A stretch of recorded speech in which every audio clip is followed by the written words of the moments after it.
바쁘게 지내고 있어요. 그래서 최대한 좀 교회 내부에 누수 현상이 나타나지 아니할 수 있도록 좀 힘쓰면서 좀 달려가고 있고요. 다들 기도해 주시고 협력해 주셔서 그래도 별 뭐 문제 없이 잘 또 은혜 가운데 또 맡은 바 직무 잘 또 감당하고 있습니다. 그래서 계속 이제 좀 끝날 때까지 내후년 부활절 때까지가 이제 임기거든요. 그래서 계속 또 기도해 주셨으면 합니다.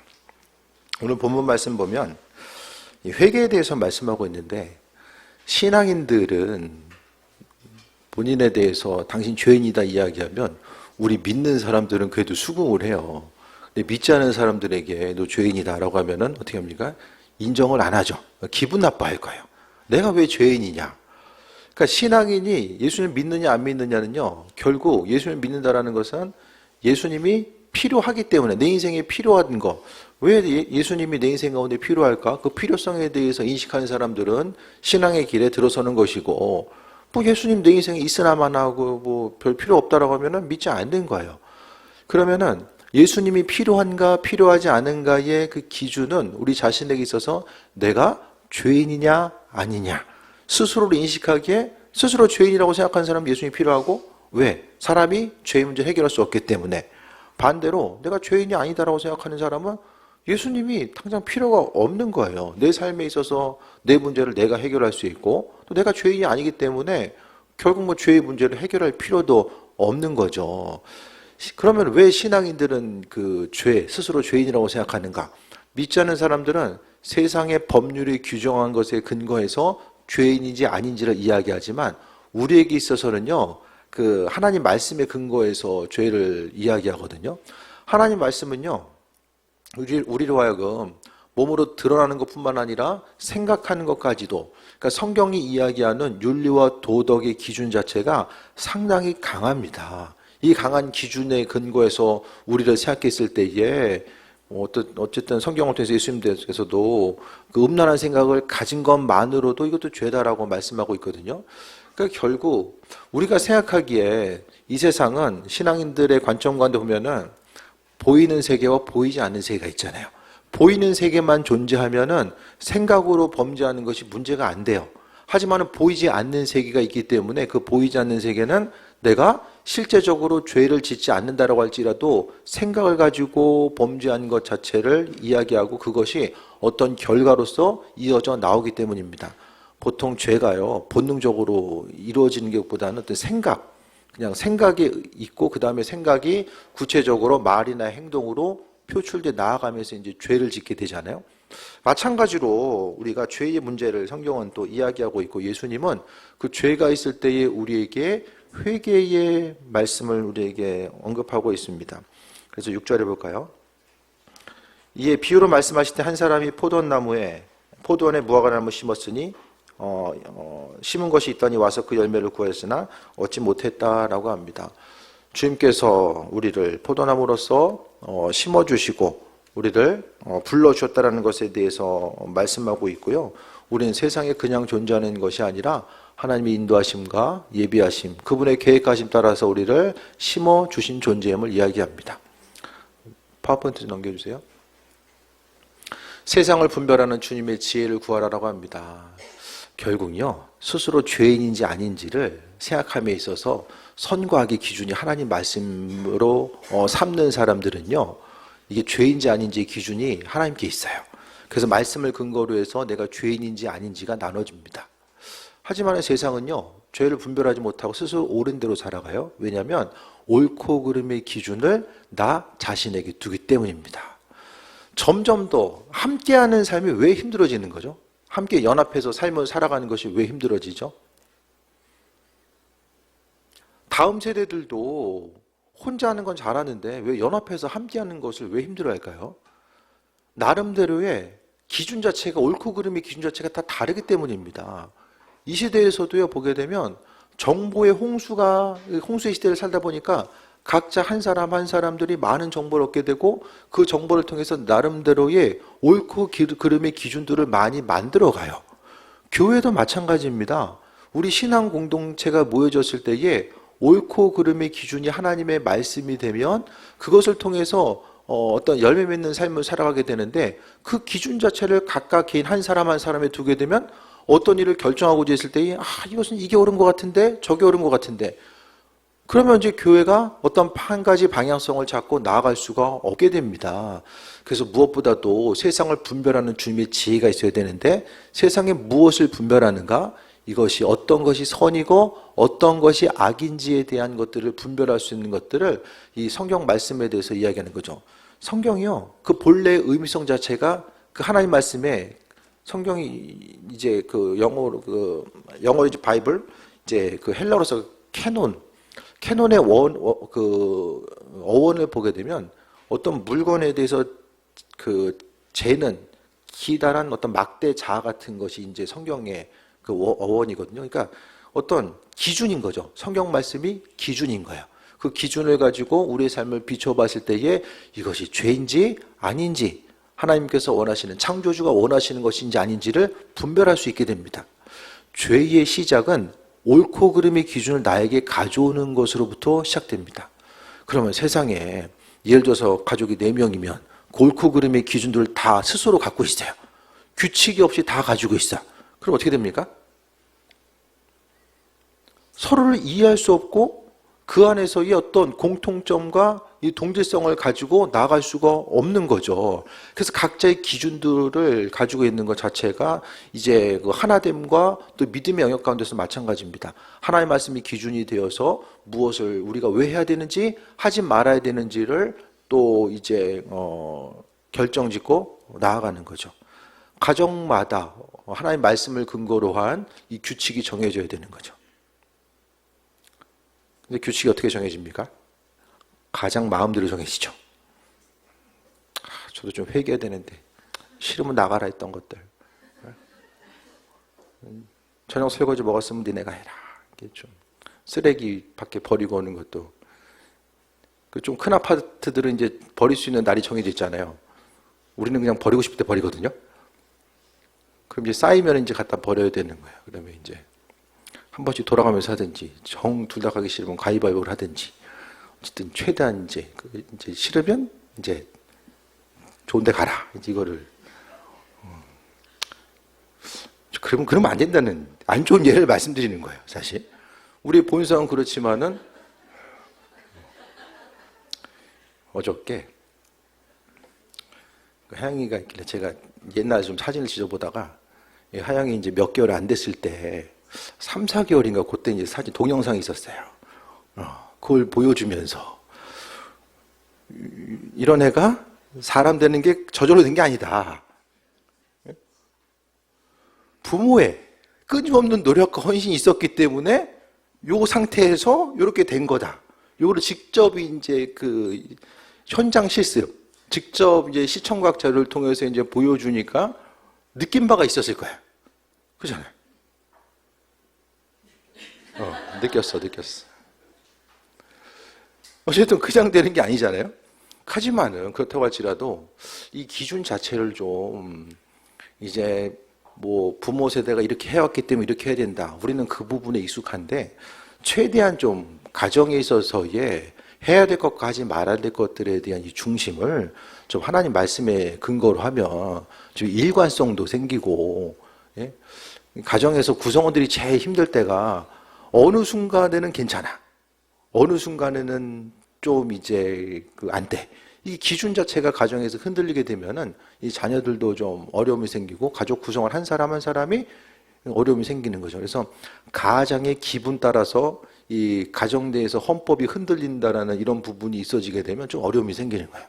하지만 우리가 끊임없이 말씀이 가정 가운데 나누어지고 또 함께 공유되어야 되는 것은, 그 지혜가 가정 가운데 있으면 그 안에서의 충만함도 누리고, 또 해야 될 것과 하지 말아야 될 것들도 아버지께서 지혜를 주셔서 움직여질 수 있는 거죠. 그래서 세상을 분별하는 것은 주님의 지혜가 필요한데, 그 지혜가 바로 하나님의 말씀에 있습니다. 그래서 이 세상에 지혜가 없음으로 인하여서 스스로 옳다라고 생각하는 여러 가지 것들, 이게 이전 세대에는 거의 비슷하게 맞아갔어요.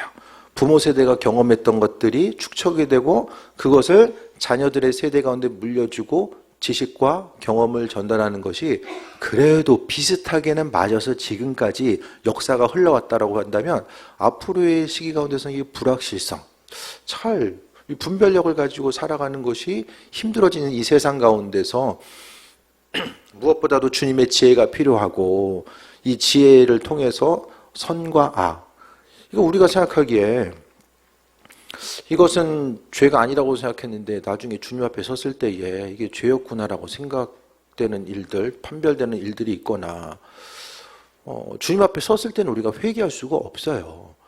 이 몸에 생명을 갖고 있다는 건요, 때로는 부담스럽고 어렵고 고통의 순간이 계속될 수도 있지만은 한편 우리가 잊지 말아야 될 것은 몸이 있기 때문에 주님 보시기에 합한 자로서 선을 행할 수도 있고 또 회개할 수 있는 것도 다 몸이 있기 때문에 이 가능한 것입니다. 그래서 세상을 분별하는 거, 이 땅 가운데 분별력을 가지는 거, 무엇을 해야 될까 말아야 될까에 대한 분별도 있지만 이것이 정말 하나님 원하시는 걸까? 아니면 이게 원하지 않는 걸까? 이런 부분을 생각해 봐야 되는데 죄는요, 그냥 죄 짓고 사라지는 게 아니에요. 작년에 우리가 무슨 죄 지었는지 우린 다 잊어버렸어요. 기억이 안 나잖아요. 죄를 지어도 다 잊어버리거든요. 근데 우리의 머릿속에서 죄가 사라진다고 해서 없어지는 것이 아니라 우리가 지은 죄는요, 영적으로 보게 되면은 어떤 그 결과를 나타나게 됩니다. 사람들과의 관계성 가운데서 마찬가지잖아요. 네? 모든 시작이 좋으면 마무리도 좋게 해야 돼요. 마무리가 좋지 않으면 사람이 언제 어디서 만나게 될지는 모르잖아요. 이 목사님들도 이제 참 이미지를 좋게 해야 되는 게 뭐냐면, 우리는 이제 장로교는 교단이 이제 여러 가지잖아요. 그 똑같은 장로교래도 이게 다 다른 부분이 많이 있거든요. 근데 감리교는 그 메인 교단이 하나예요. 그래서 좀 심하게 얘기하면 세 사람만 걸치면 모르는 사람이 없어요. 왜냐하면 학교가 세 학교밖에 안 돼. 세 학교밖에 안 되고 다 이제 그 지역은 장로교는 이제 노예가 있어서 우리 같으면 9월 지방하면 9월동에 있는 교회로 묶이잖아요. 노년동 하면 노년지방 하면 그 노년동만 묶이고, 장로교는 뭐 서울, 인천, 대구 뭐 다 전국에 흩어져 있어도 하나로 이렇게 뭉칠 수가 있거든요. 근데 우리는 이게 안 돼요. 그렇기 때문에 한 3단계만 싹 거치면은 뭐 선후배든 뭐 한 지방에서 목회하도 이제 다 이제 아는 거죠. 그러니까 참 감리교 특성상 죄 짓고 못 살아. 항상 이제 조심하면서 살아가야 돼요. 눈에 보이는 것도 그런데 눈에 보이지 않는 것들을 생각했을 때 이 죄는 열매를 맺는다. 죄의 열매. 그래서요, 사단은 우리를 불법적으로 공격하거나 우리 안에 역사할 수가 없어요. 사단도 근거가 있어야 돼요. 그게 바로 죄예요. 그러니까 사단과 비슷한 문을 우리가 열어주는 거예요. 계속해서 죄를 짓게 되면 그에 합당한 문을, 통로를 계속 열어줘서 사단이 우리를 계속해서 들어오게 돼서 역사하는 거죠. 이게 이제 합법적으로 사단이 일하는 거예요. 그러니까 그래서 죄를 지면은 언젠가는 죄가 계속해서 자라고 나에게 영향을 주고 또 때로는 나의 자손들을 통해서 이렇게 계속해서 영향을 주는 일들이 나타날 수밖에 없는 거예요. 그래서 성경에 보면은 하나님의 은혜와 축복이 흘러가잖아요. 죄는 3, 4대까지 흘러가고 은혜와 축복은 1000대까지 흘러간다. 물론 상징적인 이런 단어이기도 해요. 실제적으로 1000대로 흘러가기보다는 그만큼 하나님의 은혜와 축복이 흘러간다. 죄도 흘러간다. 그런 모습을 이야기하잖아요. 그래서 솔로몬도 다윗의 충성된 모습을 있었기 때문에 솔로몬이 죄 지었어도 그 대에서는 나라가 갈라지지 않았잖아요. 죄의 문제를 우리가 생각했을 때에 항상 죄는 심겨져서 우리도 모르는 사이에 결정적인 순간에 계속해서 사람들로 하여금 죽음의 길로, 고통의 길로 이끄는 역할을 하게 됩니다. 다음 거 열어주세요. 죄를 깨달아는 것이 은혜입니다. 기도 제목 응답되고 또 이제 뭐 여러 가지 없던 거 갖게 되고 뭐 그런 것도 있겠지만 중요한 것은 죄가 죄인 줄 아는 것이 은혜입니다. 그 쉬울 것 같잖아요. 죄가 죄인 줄 아는 것이 쉬울 것 같잖아요. 근데요, 사람이요, 죄가 죄인 줄 알면서도 나는 스스로에게 있어서의 정당성을 부여합니다. 나는 이렇게 해서 이럴 수밖에 없어. 스스로에게 너무 관대하죠. 다른 사람들이 잘못한 것은 어떻게 인간 저럴 수가 있어. 하지만은 내가 잘못한 것에 있어서 너무나 관대합니다. 나는 이럴 수밖에 없어. 하나님도 내 마음 아실 거야.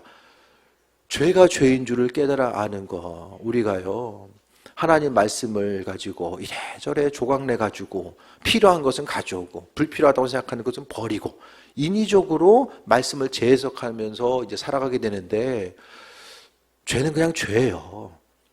우리가 취할 수 있는 부분들이 없습니다. 그냥 죄인 거예요. 우리가 버려야 될 것들. 죄는 자라나고 하나님과의 관계를 파괴하고요. 그것이 가장 큰 문제죠. 죄는 하나님과 관계를 파괴합니다. 에덴 동산에서 아담과 하와가 하나님의 그 낙원 에덴에서 쫓겨난 것처럼 죄 때문에 하나님과의 관계 파괴. 세상에서요, 사람들은 건강 잃어버리면 다 잊어버린 것이다. 뭐 돈 잊어버리면 뭐 조금 잊어버린 것이고 뭐 그런 얘기 하잖아요. 그런데 신앙인들에게 있어서 하나님과의 관계 파괴되면 다 잊어버리는 거예요. 끝납니다. 기도해도 하나님 들으시지 않아요. 성경에 보면은 하나님 들으시 않는 내용들이 보게 되거든요. 이스라엘 민족들이 우상 숭배하고 하주 범죄하니까 이제 기도를 해요. 그럼 하나님 뭐라고 말씀하셨습니까? 야, 그동안 네가 가서 빌었던 신한테 거기 가서 들어달라고 해. 아주 단호하게 말씀하시거든요. 그래서 관계의 파괴를 가장 두려워해야 됩니다. 어차피 세상에서의 삶은 기승전결 있잖아요. 마무리가 있어요. 그 후에 또 다른 시작이 이제 이루어지잖아요. 그래서 내 안에 거하시는 주님이 죄를 인식하게 합니다. 예수님께서 내 안에 거하셔서요, 죄가 죄인 줄 깨달을 수 있도록 만들어 주신다는 거예요. 그래서 죄가 자라나고 그 자라난 것이 계속해서 하나님과의 관계를 파괴하고, 그럼 예수님 없는 우리의 삶은 죄인인 거죠. 그래서 자주 말씀드리지만은 나이가 들면 들수록 죄는 더 짓고 있는 거예요. 작년에 죽었으면 좀 덜 졌을 텐데 1년 더 살아가지고 나이만큼 죄는 더 생겨. 물론 안 그러신 분도 있겠지만은 저 같은 경우는 그런 것 같아. 1년 더 살아가지고 죄는 더 짓게 돼. 그럼 하루하루를 왜 우리가 더 살아가야 되는가? 그러니까 예수님 없이 우리는 그냥 있는 걸어다니는 죄 덩어리예요. 근데 우리가 예수님이 계시기 때문에, 내 안에 계신 예수님 때문에 겉에 보이는 나 자신의 죄를 보시는 것이 아니라 예수님은 우리 안에 거하시는 그 예수님의 아들의 형상을 보고 계신 거죠. 아니, 더러운 데 있으면 가고 싶으세요? 가기 싫잖아요. 깨끗하고 좋은 데 가고 싶지 더러운 데 가고 싶으세요? 절대선, 죄와는 상관없는 그분이 날마다 인생 가운데 생각으로 범죄하고 행동으로 범죄하고, 우리가 사실요, 죄 안 짓고 사는 날이 별로 없어요. 물론 그 죄라는 것이 성경의 기준에 의한 죄. 그러면은 말씀이 우리를 그렇게 얽매이고 멀쩡한 사람 죄인 만드는 거냐? 그게 아니라 우리 기준 하나님의 말씀, 절대 선이신 하나님의 말씀에 근거해서 우리가 삶을 살아가게 되는데, 죄 가운데 있지만 그래도 우리를 죄 가운데 버려두지 아니하시고 예수님을 보내셔서 그 예수를 믿는 사람들에게 내 안에 계셔서 하나님이 다 보셨을 때에 죄된 우리의 본질, 그 껍데기만 보시는 것이 아니라 안에서 역사하신 예수님 때문에 참으시고 함께 하시고 은혜로서 우리를 불러주시는 거예요.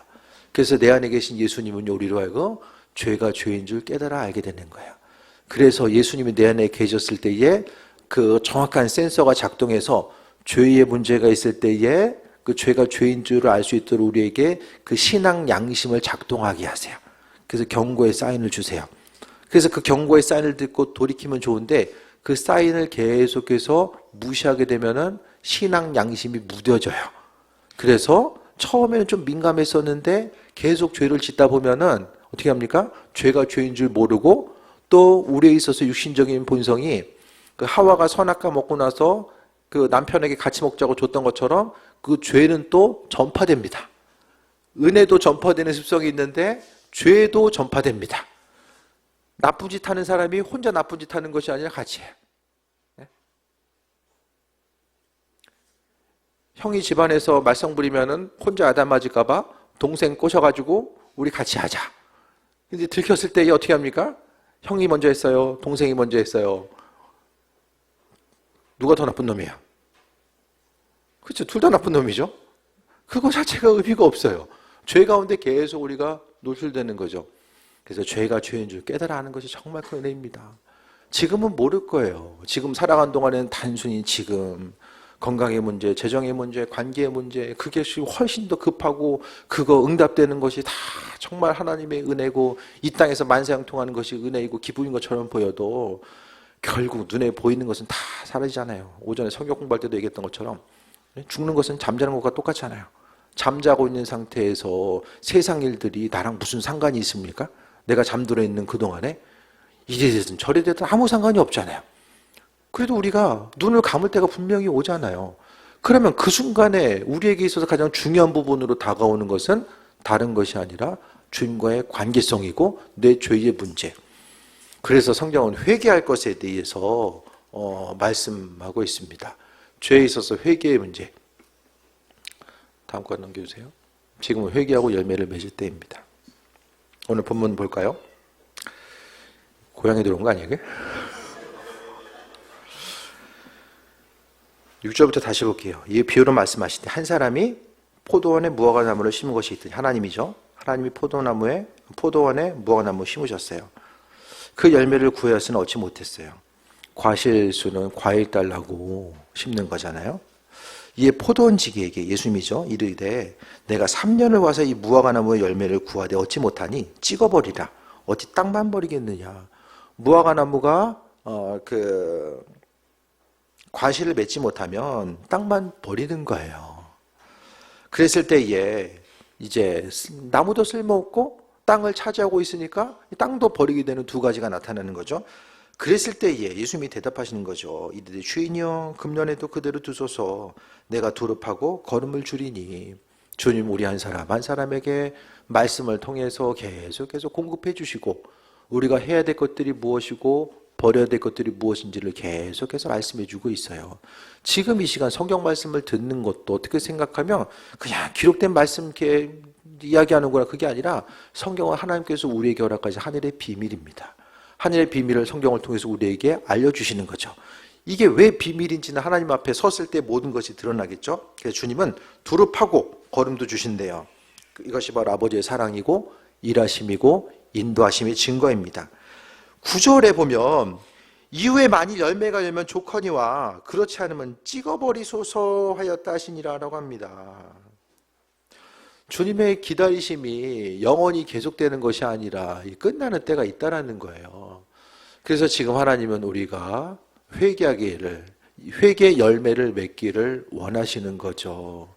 그래서 결국 하나님의 지혜가 있어야지만이 죄가 죄인 줄 알고 그 죄가 어떤 결과로 이어지는지도 깨달아 알고요.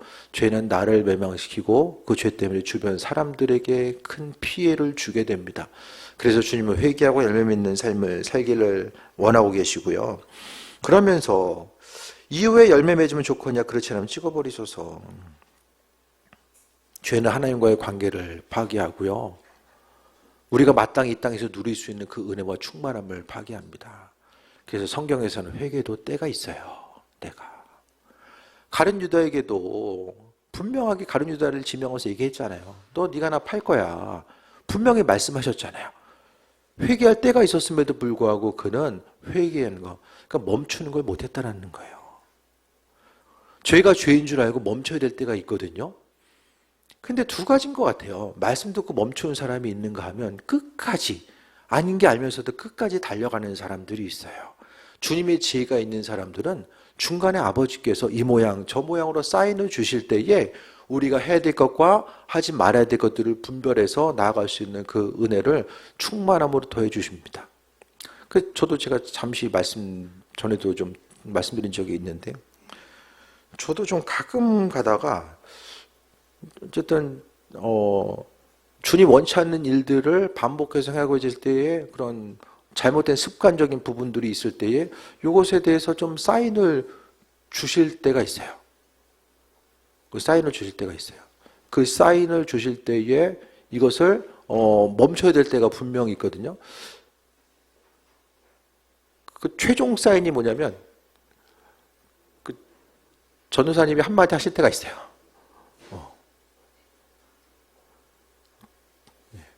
그 한마디가 이게 저는 아는 거예요. 야, 이게 지금 하나님이 이 말씀 이렇게 돌려서 주시는구나. 그래서 그게 이제 마지막이 임계점이에요. 그래서 지금 살아면서 요 임계점은 넘지 않으려고 했던 것 같아요. 뭐 심각하게 범죄하고 뭐 그런 것보다는 이 버려야 될 습관들 생각 가운데서, 그래서 하나님이 마음에 여기서 더 가면 안 되겠구나라는 사인을 주실 때가 있고, 여기서 한 번 더 확증하기 위해서 그렇게 그러니까 어쩌다 한 번씩 이렇게 그럴 때가 있어요. 근데 여러분도 마찬가지일 것 같아요. 하나님께서 마음속에 여기서 더 가면은 안 된다라는 사인을 누군가를 통해서 또 말씀을 보다가 내 자신의 그냥 마음속에 그냥 알게 되는 그 부분들이 생기거든요. 왜냐하면 우리 안에 주님의 영이 있으니까. 그렇다고 한다면 하나님 말씀을 통해서 우리가 나아가야 될 바가 무엇인지를 깨달아 알고 또 주님의 지혜를 가지고 나아가는 것. 그래서 회개해야 될 부분들을 회개하고, 회개는 주님 잘못했습니다, 앞으로 안 하겠습니다가 아니라 그것을 넘어서서 사람이 육신이 있기 때문에 회개한 죄와 그걸 짓지 않으려고 계속해서 싸워 이겨나가려고 하는 마음의 중심이 있어줘야 돼요. 그 회개는 다시 하지 않겠습니다는 또 주님과 하나의 약속이 될 수도 있죠. 내가 죄를 용납하지 아니하고 말씀대로 나아가겠습니다라고 하는 이런 회개의 그 내면에서 싸움인데, 그 내면의 싸움을 우리 자신은 할 수 없으니까 예수님께서 내게 새 힘 허락하여 주셔서 그 말씀 가운데 이기는 삶을 살아가는 거죠. 결국요, 죄가 죄인 줄 깨달아 아는 것도, 죄를 회개하는 것도, 회개 이후에 싸워 이기는 것도요, 우리 자신은 할 수 없다라는 게 성경의 결론입니다.